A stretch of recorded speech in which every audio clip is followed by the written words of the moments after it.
Hello everyone. Since we are on a network configuration part of the Linux, we'll talk about NIC bonding.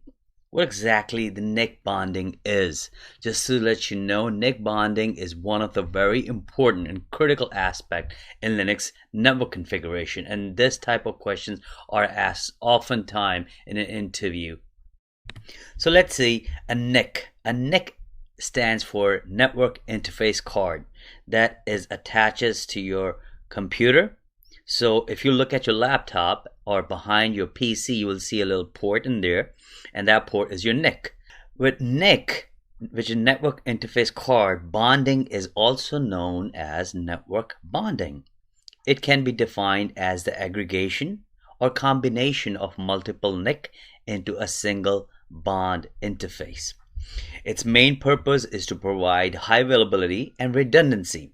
So let's look at our picture. We have this 4 NIC cards on our computer. So what we do in NIC bonding is we take 2 ports, we combine them together, and the reason we combine them because what if one port dies? We still have another port. So this is for the redundancy.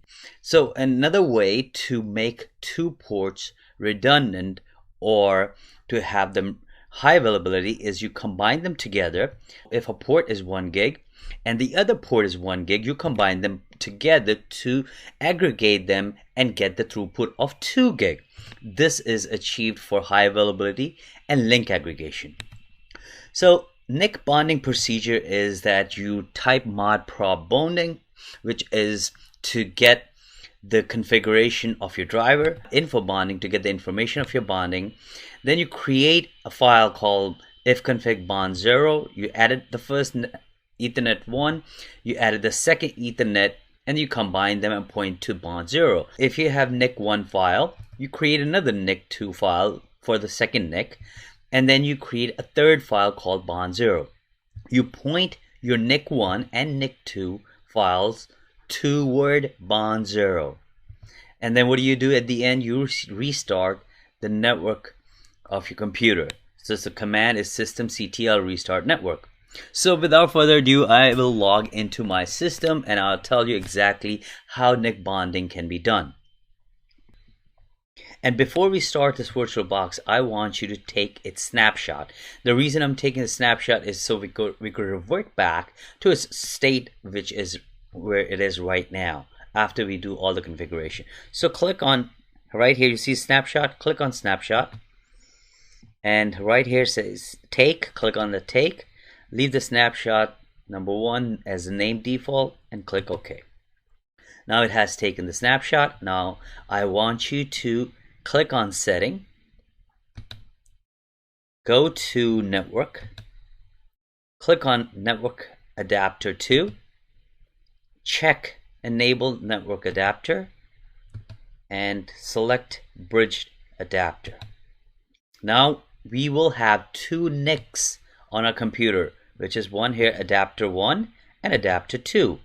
If you want more adapters, we could go to adapter 3 and 4 and check on enable network adapter, but we will work only adapter 1 and adapter 2 at this time. And I want you to click OK. So once the setting is done, go ahead and click on start.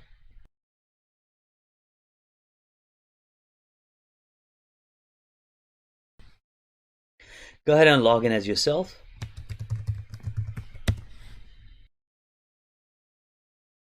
Okay, when you have the desktop, right click on your desktop and open up your terminal. I would like to make the console, the terminal, a little bigger. Okay, go ahead and type ifconfig and do more on the output, and here you will see now we have 2 network interfaces. One is ENP0S3 and the second one is ENP0S8. ENP0S8 is the one that we just added to our Oracle VirtualBox. Now what we want to do is we want to combine these 2, 3 and 8 together and make a bond out of these 2 interfaces. Become root first. Okay, let's clear the screen. Now I will open up a document that I have that has all the commands and configuration in my document. This document is also added as part of your handouts. So before you do this exercise, I want you to also open up this document from your handouts, have it side by side while you do the configuration of bonding. So I have already opened this document. Okay, so now it says just follow the directions. It says add a new NIC if it does not exist. Install bonding driver, mod prob in bonding. You would need to install this if you don't have bonding enabled. But let's say if you do have it or not. So do mod info bonding, and I want you to do more on it. And once you do more, and if you get the output and description says Ethernet channel bonding driver version 3.7.1, that means you already have the driver installed, which is the mod probe in Linux, so you don't have to worry about installing it. So you can move on to the next step. Okay, the next step is to create a new file called icfg-bond0 right here, and I have to create this file in this directory, in this path. So if I copy and paste, it's not going to work, so I have to type it. So I go back into our machine and I'll do vi etc sysconfig network scripts cfg-bond0. Now you are in VI mode. Hit I to insert, and I want you to start typing exactly what's written in there. Please make sure, don't make a mistake. Type is bond. Name of this bond is bond0. Bonding master, meaning who's the master of this bonding, it's itself, so yes. So boot proto.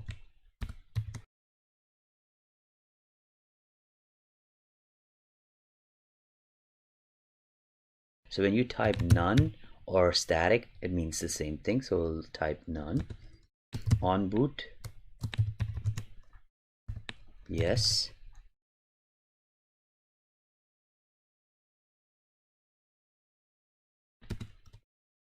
IP address. I'm sorry, there's a little mistake. It should be just IP ADDR. The IP that I have picked is 192.168.1.80 because I have already typed this IP before and I know this IP does not exist. Nobody has taken it. But if you wanted to confirm if this IP is not taken, you could just go into, you could open up another terminal and do ping 192.168.1.80, and you will see you are not getting a response back on that IP. So it means it's not taken. So I'll use IP. I'm assigning the static IP. Netmask 255.255.255.0. Gateway. Gateway is the IP address of your modem.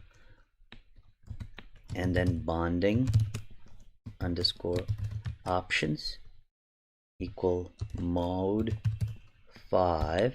I'm picking mode 5, and what exactly mod 5 is, or mon is, this is the speed and the state. I have also included that in my document exactly what these options mean, and I want you to review them and you will know exactly what it means. So now you could just save and exit the file. Okay, once you have that, it says the bonding options detail can be found here. You see right here, it has all the options. We picked, if you remember, we picked option 5, which is transmit load balancing. You could read about it.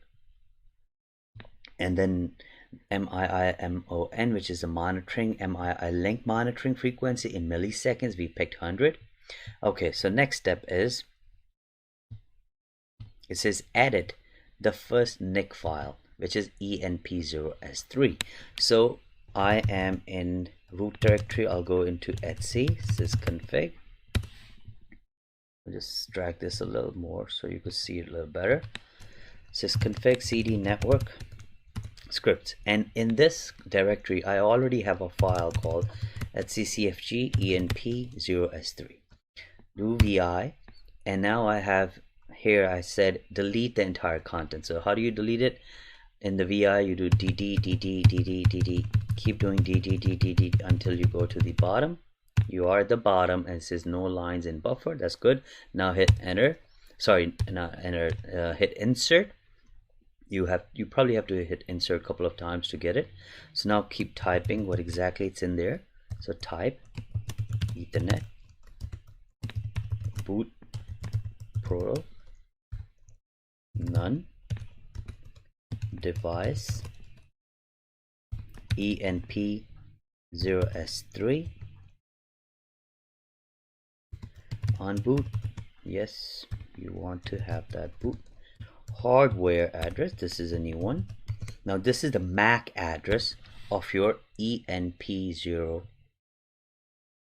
So what is my hardware MAC address?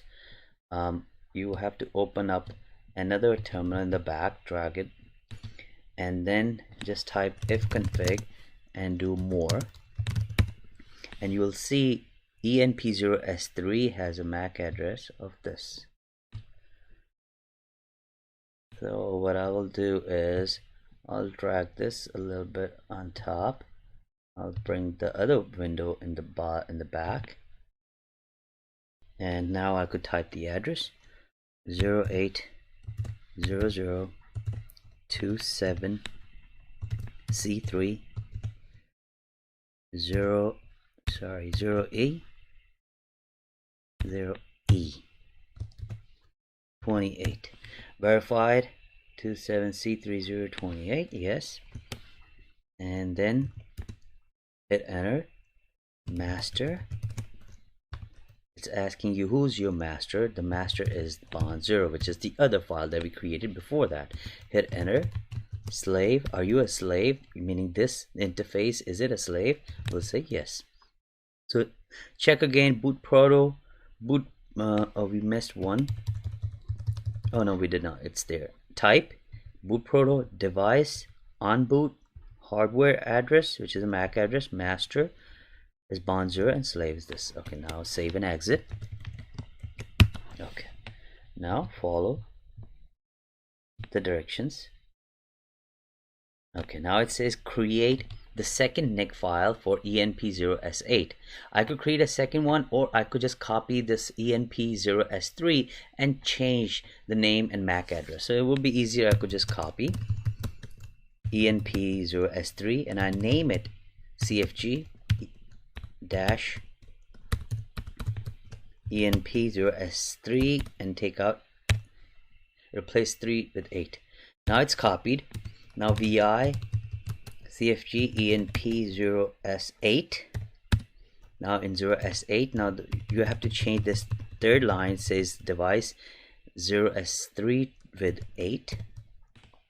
Yes, yes, and now the MAC address will be different. Go back to your other command that is open, drag it up, and you will see here the MAC address for enp0s8 is this one. So once you have it highlighted, drag it down so you could see it, and now change it. It is changed after the 3 octets.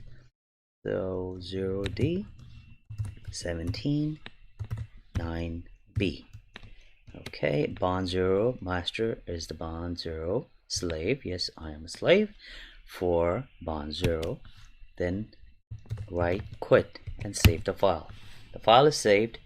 Now I want to restart the service. System CTL restart the network service. So network restart. Hit enter by running ifconfig. Do the more on it, and you'll see now the IP that I have assigned, or says right here 192.168.1.80.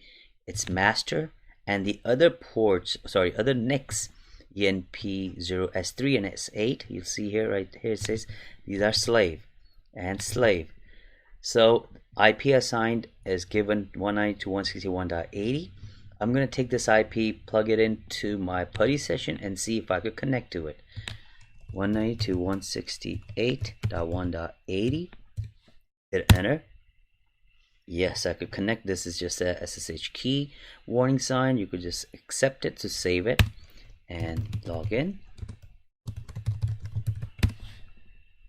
And yes, there you go. So now you know that your interface is combined together to and pointing it to bond 0. Any other instructions that we have, we could go down. We could also see here it's telling me that I could verify the setting by doing cat etc nec bonding and bond 0. When I do that, I should not have, okay, let me make this bigger. And now you'll see here when I did the cat, you see it says currently active slave is this one. It is load balancing. Slave interface is this, and second slave interface is this. Now once it is done, I want you to revert back to your original VM. So just close it, power it off, close, and it says power off the machine. You power it off. Now go to your Oracle virtual machine right here, and first wait for it to power off, then go to setting, and then come to network, go to network adapter 2, uncheck the one we checked before, click OK. Now it should not have the second adapter, but I want you to click now to the snapshot 1 and click on restore. Now this is going to restore to the original state where we had it before. Here it will create another snapshot of your current state, which I don't want you to do, so uncheck this box and click restore. Now it is restored to exactly same way where it was before we started this lesson. Alright guys, I hope you enjoyed it, and please try it on. This is one of the topic that's very important. You will be working on a physical machines most of the time when you have to do network bonding.